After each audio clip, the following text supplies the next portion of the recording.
जो इस सेशन को आगे लेकर जाएंगे। ज्योति जी, ओवर टू यू। एक बार जोरदार तालियां कांग्रेस के वरिष्ठ नेता, राज्यसभा सांसद, अपनी हिंदी के लिए और खास तौर पर अपनी भाषा पर जो कमांड है, किस तरह से जुबानी तीर चलाकर बीजेपी को, सरकार को घेरना है, इसके लिए जाने जाते हैं रणदीप सिंह सुरजेवाला। बहुत स्वागत है आपका इंडिया न्यूज के मंच पर। बहुत शुक्रिया।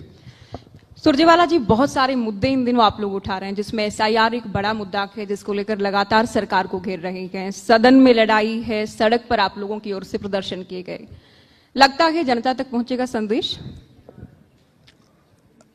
इसका जवाब कांग्रेस बनाम बीजेपी में नहीं छुपा। ये राजनीतिक दलों की लड़ाई है ही नहीं। ये लड़ाई इस देश में लोकतांत्रिक व्यवस्था रहेगी, डेमोक्रेसी रहेगी या खत्म हो जाएगी, इस बात की। इसलिए ये लड़ाई बीजेपी के खिलाफ नहीं है, ना ये चुनाव आयोग के खिलाफ है। ये आपके, मेरे, आपके दर्शकों के हक हकूक की रक्षा की लड़ाई है। वोट का अधिकार अगर ना हो तो क्या इंडियन डेमोक्रेसी बच पाएगी? जवाब नहीं में आप किसी से पूछ लें, बीजेपी के साथी से पूछेंगे, वो भी ये कहेगा। अगर चुन चुन कर आपका वोट का अधिकार छीन लिया जाएगा एक षड्यंत्र के तहत, एक बदनीयती के तहत, तो क्या डेमोक्रेसी बच पाएगी? हो सकता है आज एक पार्टी जीत जाए, कल दूसरी पार्टी जीत जाए, हो सकता है आप 4 चुनाव जीत जाएं। एंड ऑफ द डे, आखिर में डेमोक्रेसी या लोकतंत्र जिसे मैं और आप जानते हैं, जिसे पूरा देश जानता है, वो खत्म हो जाएगा। इसलिए जब कांग्रेस ये बात कहती है तो हम कोई बीजेपी के खिलाफ प्रोपेगेंडा कर रहे हैं, ये नहीं है, ना ये चुनाव आयोग के खिलाफ है।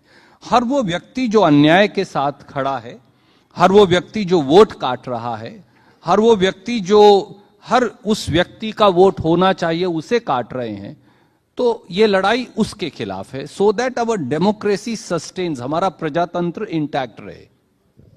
लेकिन चुनाव आयोग को लेकर आप कहते हैं कि कांग्रेस की बनी बनाई सरकारें बीजेपी को शिफ्ट कर दी जाती हैं या सरकार चुरा ली जाती है, तो सीधा हमला चुनाव आयोग पर ही है बीजेपी को फायदा पहुंचाने का।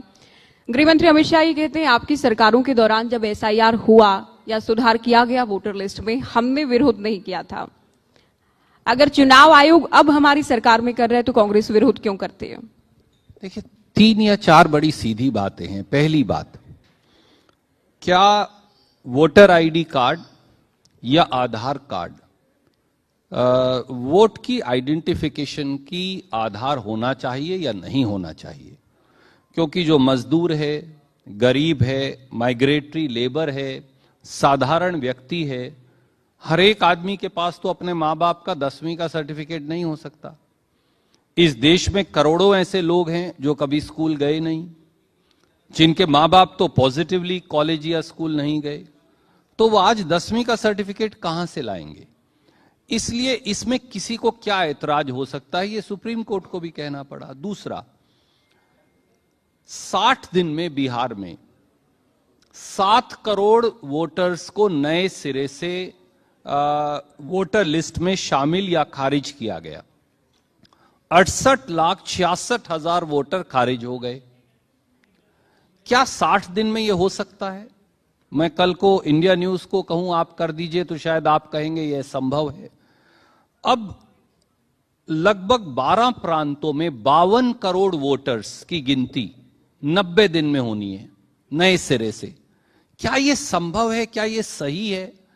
अगर आपसे, मुझसे, उनसे वोट का अधिकार ही ले लेंगे तो हम सरकारें कैसे बनाएंगे और फिर सरकार जवाबदेह कैसे होंगी? तीसरा, क्या चुनाव आयोग नागरिकता का फैसला कर सकता है?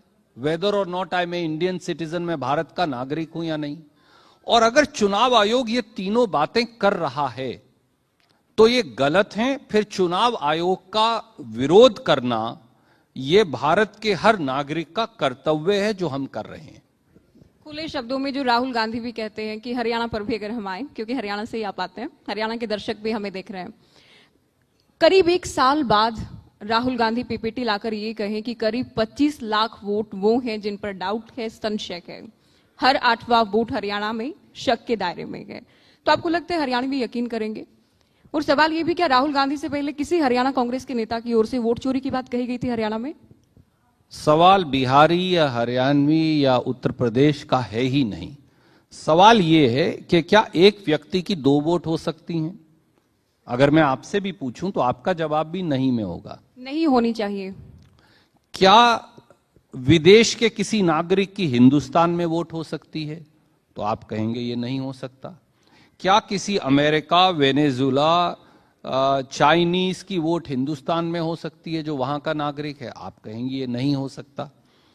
क्या एक घर के अंदर 500 या 1000 या 2000 वोट हो सकती हैं? आप कहेंगे ये संभव है। इस हॉल के अंदर लगभग 400, 500, 300 लोग बैठे हैं, पर यहां मैं कहूं कि नहीं, यहां तो 5000 लोग हैं, तो आप कहेंगे भैया क्या बात कर रहे हैं, ये तो असंभव है। तो इतना ही तो राहुल गांधी कह रहे हैं। अगर ये गलत है तो चुनाव आयोग कह दे ये गलत है, ये सही है तो मान लें कि यहां ये बात सही है, हमने गलती की है, हम दुरुस्त कर लेंगे। इसमें क्या वाद विवाद है? अदालत क्यों नहीं जाती? लोगों के जहन में ये सवाल भी रहता है, बीजेपी भी बार बार पूछती है। माफ कीजिए, दोबारा। अदालत क्यों नहीं जाते? हलफनामा क्यों नहीं देते? एविडेंस क्यों नहीं देते? लीगल लड़ाई क्यों नहीं लड़ते? बहुत सारे सवाल उठाए जाते हैं। क्यों लड़ें?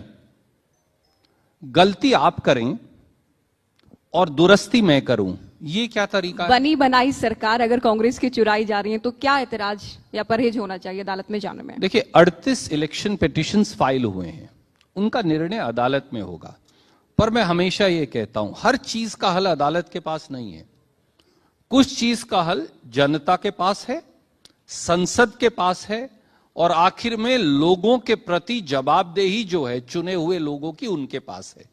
अगर मुझे कल को ये लगने लगे कि मैं एमएलए और एमपी बनने के लिए, या मुझे कॉरपोरेटर बनने के लिए, या जिला पंचायत में बनने के लिए वोट की जरूरत ही नहीं है, तो मैं फिर लोगों के लिए काम क्यों करूंगा? तो अगर चुने हुए प्रतिनिधि फर्जी वोटों के आधार पर चुने जाएंगे तो ये केवल कांग्रेस बीजेपी नहीं, फिर कल को आज आपकी वोट काटी है, कल को आपकी पेंशन काटेंगे, उससे अगले दिन आपका राशन काटेंगे, उससे अगले दिन आपकी सड़क काटेंगे, फिर आपकी साफ आबो हवा काटेंगे, फिर आपका अस्पताल काटेंगे, फिर आपका ब्रिज काटेंगे, और फिर एक दिन आपके सारे अधिकार भी काट देंगे। तो प्रजातंत्र को खत्म होने से बचाने का यह संघर्ष है। ये बीजेपी या चुनाव आयोग से लड़ाई नहीं, जो उस तरफ खड़ा होगा उससे लड़ना पड़ेगा। यही कुरुक्षेत्र की धरती का संदेश भी है। क्योंकि आरोप बेहद गंभीर है, निर्वाचन आयोग इनको नहीं मानता है, बीजेपी कांग्रेस की हार की बुखलाहट बताती है। तीसरी बात, अदालत में आप लोगों को जाना नहीं है। लड़ाई का अंत क्या है कि आप लोग कोई जनमत संग्रह की उम्मीद कर रहे हैं या लोग सड़कों पर आए? क्या होप क्या है आप लोगों की, क्या होगा? देखिए, जनमत संग्रह करवाने या ना करवाने का कॉन्सेप्ट हमारे संविधान में नहीं है। हालांकि सरकार चाहे तो करवा सकती है बहुमत से, per hour constitution does not envisages it. सवाल यह है कि अगर कुछ गलत हो रहा है, अगर आप गलत को गलत और ठीक को ठीक नहीं कह सकते, और अगर आप उस पर एक जागृति और जन आंदोलन नहीं खड़ा कर सकते, तो प्रजातंत्र कैसे चलेगा? मैं आपको एक बात याद दिलाता हूं। जब कॉन्स्टिट्यूएंट असेंबली में, संविधान सभा में डिबेट हो रही थी, तो चुनाव आयोग की चर्चा आई, क्योंकि आपने कहा, तो बाबा साहब अंबेडकर ने कहा कॉन्स्टिट्यूएंट असेंबली को कि चुनाव आयोग की निष्पक्षता मौलिक अधिकार यानी फंडामेंटल राइट होना चाहिए। तो कोई साथी खड़े हुए और उन्होंने कहा ऐसा क्यों? उन्होंने कहा कि अगर आप इसे मौलिक अधिकार नहीं बनाएंगे तो कल को कोई बेईमान व्यक्ति, आई एम कोटिंग हिम, कोई बेवकूफ व्यक्ति या सरकार के अंगूठे के दबा नीचे व्यक्ति अगर चुनाव आयुक्त बन जाएगा तो लोकतंत्र खत्म हो जाएगा। और उन्होंने कहा मुझे रात को नींद नहीं आती, मुझे सर दर्द है ये सोचकर। आप इस बात को वर्तमान समय में मान रहे हैं, प्रासंगिक है ये? जी बिल्कुल, वर्तमान चुनाव आयुक्त के लिए। जी बिल्कुल। देखिए, जब सुप्रीम कोर्ट ने भी ये कहा कि मुख्य न्यायाधीश, प्रधानमंत्री और विपक्ष के नेता होंगे, तो आइडिया ये था, एक आइडियोलॉजी से आते हैं, एक आइडियोलॉजी से आते हैं। अगर कांग्रेस के विपक्ष के नेता वो कांग्रेस की बात करेंगे, प्रधानमंत्री बीजेपी से हैं वो बीजेपी की बात करेंगे, मुख्य न्यायाधीश एक सेतु, तटस्थ सेतु का काम करेंगे, न्यूट्रल ब्रिज का। बीजेपी को लगा ये न्यूट्रल ब्रिज उनको नहीं चाहिए, उन्होंने कानून बदल दिया। कॉन्स्टिट्यूएंट असेंबली ने कहा ऐसा कभी नहीं करना चाहिए।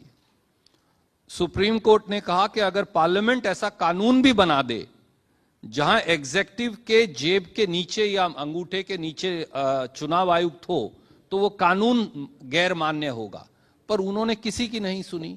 और उसका नतीजा हम देख रहे हैं, जब आप अपनी पार्टी के पिछलग्गू लोगों को चुनाव आयोग में नियुक्त करेंगे तो आखिर में एक बार आपकी बात वो मान लेंगे, वो कांग्रेस हो या बीजेपी हो, आखिर में लोकतंत्र खत्म हो जाएगा। और ये बड़ी लड़ाई है। तो बिहार में जो हार हुई है या जहां भी आप लोगों की बैक टू बैक हार हुई, आप लोग वोट चोरी को एक बहुत बड़ा मुद्दा मान रहे हैं। जहां सुरजेवाला जी, मेरा सवाल इससे आगे ही, जहां आप लोग जीतते हैं या जहां से आपके विधायक जीत कर आते हैं, हरियाणा की ही बात करें, क्या वो भी फर्जी वोटिंग के सहारे ही फिर उनकी जीत को कितना विश्वसनीय माना जाए और क्यों माना जाए? ये एक नॉर्मल आर्ग्यूमेंट है जो मैं हर रोज सुनता हूं, लेकिन आमजन की भाषा भी यही है जी। मैं आप जानते हैं। तो इसीलिए मैं इसका जवाब देना चाहता हूं। हो सकता है कि जब मैं बोलता, हम ये कहते हैं वोट चोरी हुई है, वो एक कारण हो सकता है, और कारण भी हो सकते हैं। अलंद एक विधानसभा है कर्नाटक में, आपने चुनाव जीतने की बात की, हम वहां काफी अच्छे 8 से 10 हजार वोट से चुनाव जीते हैं, पर शायद वहां वोट चोरी ना होती तो हम 20,000 से वो चुनाव जीतते।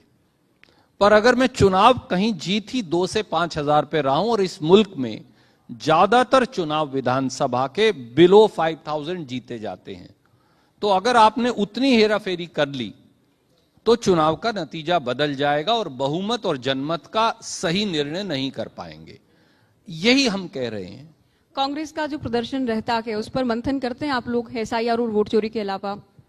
क्योंकि कर्नाटक की जिम्मेदारी भी आपके पास जी। आप बेंगलुरु से लग जाइए, दिल्ली आ जाइए, हरियाणा की बात कर लीजिए, हिमाचल की बात कर लीजिए, मध्य प्रदेश, राजस्थान, अलग अलग खेमे, अलग अलग गुट।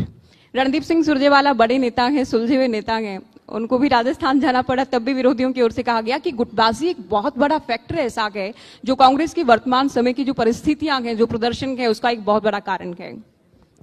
आप इत्तेफाक रखते हैं इन बातों से? देखिए, राजनीति में अगर आप अंतर्मंथन नहीं करेंगे, आप चिंतन नहीं करेंगे, आप अपनी कमियों को दुरुस्त नहीं करेंगे, तो लंबे समय तक आप कामयाब नहीं हो सकते।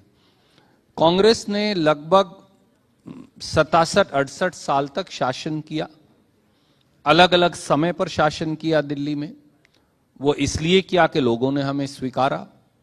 कई जगह अब हम चुनाव हार गए, तो जहां आप चुनाव हारते हैं वहां संगठन, मुद्दे, नैरेटिव, रास्ता, इन सब पर आपको चिंतन करना है। वाइंड अप की ओर आते हुए आप लोग बीजेपी को घेरने का प्रयास करते हैं, लेकिन सेल्फ गोल कर जाते हैं। अभी रैली आप लोगों ने की पीएम को लेकर, आपकी पार्टी की एक पदाधिकारी राजस्थान की, क्योंकि आप भी राजस्थान से राज्यसभा में हैं, कुछ ऐसे शब्दों का इस्तेमाल हुआ कि आप लोगों की मुश्किलें भी बढ़ी। देखिए, वो बिल्कुल गलत है, पर मैं आपसे आज पूछता हूं, यहां तो प्रधानमंत्री 50 करोड़ की गर्लफ्रेंड कहते हैं शशि थरूर जी की स्वर्गीय धर्मपत्नी को, उनसे तो आप ये नहीं पूछते। यहां तो प्रधानमंत्री सोनिया गांधी जी को जर्सी गाय कहते हैं। आपको क्यों लगता है हम नहीं पूछते? अनुराग ठाकुर जी हमारे साथ हैं, बहुत जोरदार तालियों से एक बार इनका स्वागत भी करेंगे। जब हम बीजेपी से बात करेंगे, सुरजेवाला जी, हम बीजेपी से सारे प्रश्न वो करते मेरे हैं। दोस्त हैं, पर उन्हें बोलिएगा आज गोली मारने की बात नहीं करेंगे किसी को। नहीं, वो उनसे हम पूछते हैं, आपसे जुड़ी बातों पर आपसे भी चर्चा हम करते हैं। अंतिम सवाल, हरियाणा में दिलचस्पी रखते हैं क्योंकि अभी चुनाव हालांकि दूर गए, लेकिन जो ये सीएम की लड़ाई, एक दूसरे की कुर्सी खींचने की लड़ाई, जो गुटबाजी है, उससे पार पा सकेंगे या फिर ईवीएम, वोट चोरी, इन तमाम बातों का ही राग अलापा जाएगा? देखिए, जहां जहां कोई भी राजनीतिक दल समेत कांग्रेस के कमी करेगा, हमें उसे दुरुस्त करने की जरूरत है। हमें लोगों का मन नए सिरे से जीतना पड़ेगा, यह सही है। राजनीति में प्रतिस्पर्धा दलों के अंदर स्वस्थ है, मैं उसे गलत नहीं मानता। मेरे दोस्त यहां बैठे हैं, ठाकुर रामलाल जी वहां मुख्यमंत्री रहे, ये क्यों नहीं बन सकते? ये भी बन सकते हैं। पर अगर इनके दल में प्रतिस्पर्धा है तो मेरे में भी है, इसमें बुरी बात क्या है? भी पूछते हैं, लेकिन ये प्राकृतिक बयानबाजी, पार्टी प्लेटफॉर्म पर चीजें हो जाना और मीडिया में आ जाना, पब्लिक डोमेन में आ जाना, ये दो अलग बातें हो जाती हैं। बहुत शुक्रिया, आपने वक्त दिया, मंच पर आप आए, तमाम बातों के आपने बेबाकी से जवाब दिया, बहुत शुक्रिया फिर से। Thank you so much sir. और देखिए रणदीप सिंह सुरजेवाला जाने भी इसी बात के लिए जाते हैं, जब जब मौका मिलता है पूरी तरह से बेबाकी से अपनी बात रखते हैं, सवाल रखते हैं और उन तमाम सवालों के जवाब देते हैं जो अक्सर हम चाहते हैं कि विपक्ष जवाब दे। बहुत शुक्रिया सर आपका। और चलिए वक्त हो गया हमारे अगले सेशन का, और अगले सेशन के लिए हमारे बीच हमारे मेहमान भी मौजूद हैं, उनका भी मंच पर हम स्वागत करेंगे। और काफी देखिए जैसे जैसे समय आगे बढ़ता जा रहा है वैसे वैसे बहुत ही खूबसूरत ये शाम होती हुई नजर आ रही है। और अब आगे